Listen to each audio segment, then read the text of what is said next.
Hello. Activity base सम आहे, पण या सम मध्ये का आपल्याला सिमिलॅरिटी युज करायचंय का? आणि सिमिलॅरिटी युज करायचंय नंतर एरियाज ऑफ सिमिलर ट्रायंगल्स पण लागेल का? पण हे का का करायचं ते समजायला हवं, आणि तेच आपण या सम मध्ये इकडे डिस्कस करणार आहोत. ते बघून घ्या. बरोबर. ओके.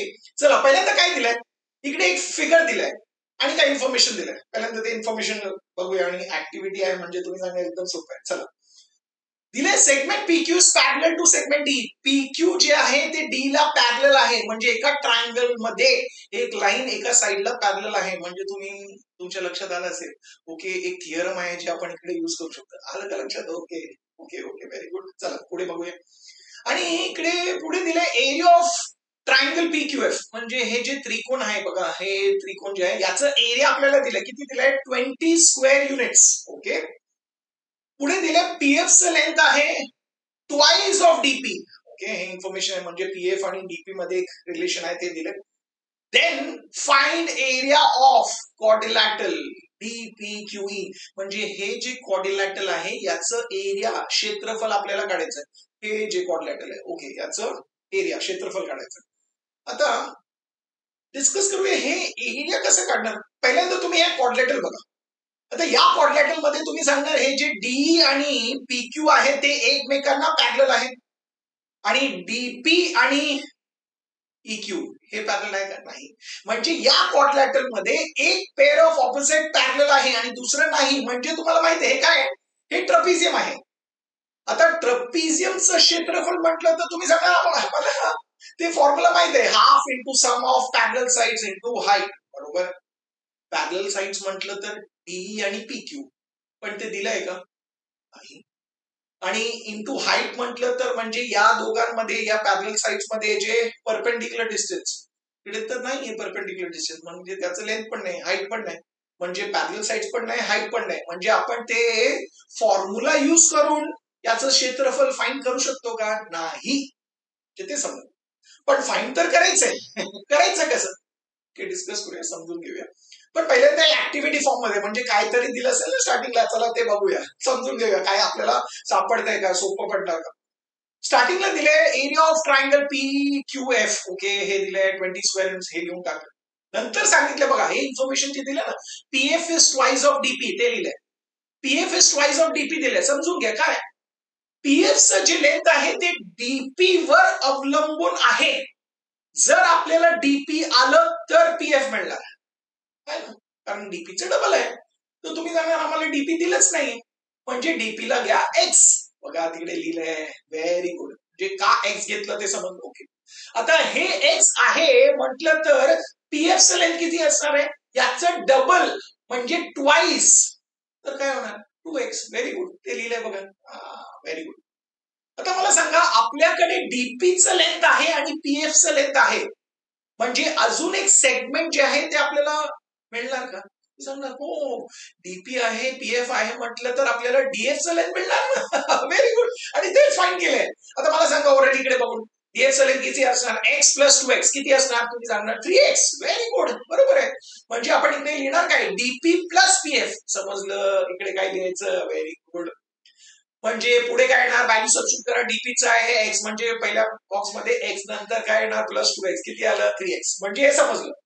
म्हणजे इकडे हे ऍक्टिव्हिटी फॉर्म मध्ये आहे म्हणून आपल्याला हे समजून आलं. पण समजलं ना, जर हे सम ऍक्टिव्हिटी फॉर्म मध्ये नाही पण दिलं असेल, पण ते कसं करायचं ते समजलं. व्हेरी गुड, ते इम्पॉर्टंट होतं. म्हणजे मी जेव्हा तुमच्या बरोबर हे सम डिस्कस करतो, ऍक्टिव्हिटी फॉर्म मध्ये आहे तर तुम्हाला ते फिलअप करणं एकदम सोपं आहे. पण नाही आलं ऍक्टिव्हिटी फॉर्म मध्ये, एक सम सारखं आलं, तरी पण कसं विचार करायचं आणि कसं स्टेप्स लिहायचं ते इम्पॉर्टंट आहे. ते आपण डिस्कस करतोय, बघून घ्या. नंतर सांगितलंय ट्रायंगल सिमिलर. ओके. थांबा थांबा. आता हे आपण फील करू शकतो, पण पहिल्यांदा डिस्कस करूया. आपण डिस्कस केलं की हे जे क्वाड्रिलॅटरलचं एरिया आपल्याला फाइंड करायचं, ते आपल्याला डायरेक्टली एरिया ऑफ अ ट्रपिजियमने मिळणार का? नाही. ते डिस्कशन झालं. पण आपल्याला फाइंड तर करायचंय याचं एरिया. आता क्षेत्रफल काढायचं कसं? चला, हे जे क्वाड्रिलॅटरल आहे ते या ट्रायंगलचं, बघा बघा बघा, या ट्रायंगलचं म्हणजे ट्रायंगल DFE चं भाग आहे का? पार्ट आहे का? तुम्ही सांगणार आहे ना. ओके. म्हणजे जर आपल्याला या ट्रायंगल मोठ्या ट्रायंगलचं क्षेत्रफळ मिळालं तर आपल्याला मिळणार का? हो, कारण या मोठ्या ट्रायंगलच्या क्षेत्रफळातून जर आपण हे दिलंय ना PQFचं एरिया हे क्षेत्रफळ मायनस केलं तर आपल्याला या कॉर्डिनेटचं क्षेत्रफळ मिळणार ना. तेच म्हणतोय बरोबर. म्हणजे तुम्ही काय सांगताय, हे फाईंड करण्यासाठी आपल्याला मोठ्या ट्रायंगलचं एरिया पाहिजे, ते फाईंड करावं लागेल, ते शोधावं लागेल. Very good. म्हणजे ऍटलीस्ट ते समजलं. म्हणजे आपण या मोठ्या ट्रायंगलच्या एरिया बद्दल बोलतोय आणि ऑलरेडी छोट्या ट्रायंगलचा एरिया दिलाय, म्हणजे दोन ट्रायंगलच्या एरिया बद्दल आपण डिस्कस करू. तर एक लक्षात ठेवा, खूप महत्वाचं आहे आता जे मी बोलतो.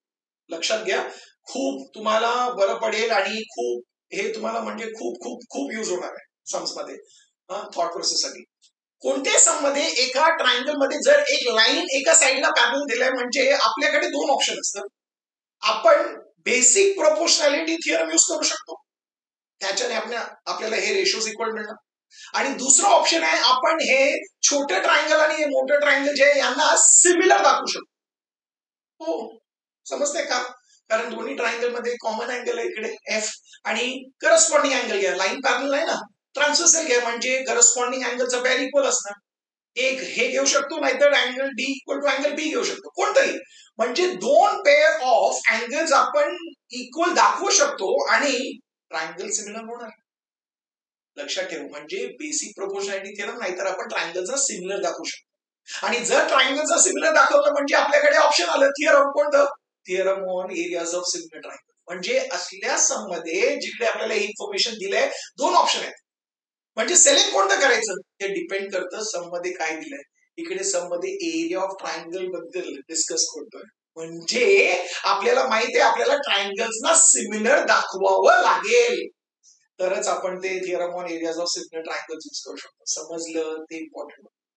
हे इकडे तुम्हाला दिले म्हणजे तुम्ही लिहिणार, पण सम ऍक्टिव्हिटी फॉर्म मध्ये नसलं तर तुम्हाला समजायला हवं का तुम्ही सिमिलर प्रूव्ह करता, बाहेर नाही करायचं.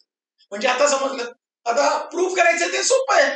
तर इकडे बघा, इकडे काय दिलंय या दोन्ही ट्रायंगल मध्ये, अँगल एफ डीई, म्हणजे हे अँगल कशाला इक्वल आहे? अँगल एफ पी क्यू का? Corresponding angle. Very good. आणि दुसरं पण करस्पॉन्डिंग अँगल दिले, पण आपण कॉमन अँगल पण घेऊ शकतो. पण इकडे ऍक्टिव्हिटी फॉर्म आहे ना, तर जे लिहिलंय तेच लिहायचं. म्हणजे अँगल एफ ई डी कशाला इक्वल आहे? अँगल एफ क्यू पी ला इक्वल आहे, करस्पॉन्डिंग अँगल्स. आणि त्यामुळे दोन्ही ट्रायंगल्स एकमेकांना सिमिलर आहे. आणि रिझन काय? By A test of similarity. ट्रायंगलचं नाव लिहिताना करस्पॉन्डिंग बघून लिहा, एकदम सोपं आहे. एफ डी ई लिहिलं म्हणजे काय येणार आहे? F P Q. सोपं. म्हणजे आपण इकडे ट्रायंगल्सला सिमिलर दाखवलं. का दाखवलं? कारण आपल्याला माहिती आहे आपल्याला एरियाज ऑफ सिमिलर ट्रायंगल्स हे थिअरम यूज करायचं, म्हणजे ते यूज करतोय बघा. Area of triangle F D upon area of triangle F P Q is equal to काय लिहिणार? Side square upon side square. पण कोणतं लिहायचं? ज्याच्याबद्दल आपल्याकडे इन्फॉर्मेशन आहे. आणि आपल्याकडे इन्फॉर्मेशन कशाबद्दल आहे? डीएफ आणि पीएफ बद्दल. आणि त्यामुळे समजलं आपण डीएफ का फाइंड केलं 3x. आता समजतंय? हो, व्हेरी गुड. आणि तेच लिहिलं आपण तिकडे, DF square upon PF square. Very good. डीएफचं व्हॅल्यू आपल्याला माहिती आहे 3x, तर तिकडे लिहिलं 3x होल स्क्वेअर. पीएफचं व्हॅल्यू माहिती आहे तिकडे 2x होल स्क्वेअर. तर ते ओपन केलं तर काय येणार? 3चं स्क्वेअर 9x एक्स स्क्वेअर, म्हणजे 9x स्क्वेअर. डिनॉमिनेटरला काय आलं? 4x square. एक्स स्क्वेअर आणि एक्स स्क्वेअर कॅन्सल झालं, म्हणजे काय आलं? 9 अपॉन. आलं ना 9 अपॉन. 9 अपॉन 4 आलं. Very good. आता आपल्याला फाइंड काय करायचं? आपल्याला फाइंड करायचं area of triangle F D, त्याला तिकडेच ठेवा. म्हणजे हे जे area of triangle F P Q आहे त्याला राईट हँड साईडला घ्या, म्हणजे इकडे इंटू येणार. आता तुम्ही सांगणार area of triangle F P Q आम्हाला माहित आहे किती येते, ते दिले ना 20, तिकडे लिहा इंटू 20, म्हणजे कॅन्सल होणार. 4 1 जा 4 5 जा, आणि 9 इंटू 5 किती? 45. 45 काय? हे क्षेत्रफळ आहे, म्हणजे कसं लिहायचं? 45 स्क्वेअर युनिट्स. झालं. हो, आपल्याला मोठ्या ट्रायंगलचं एरिया मिळालं.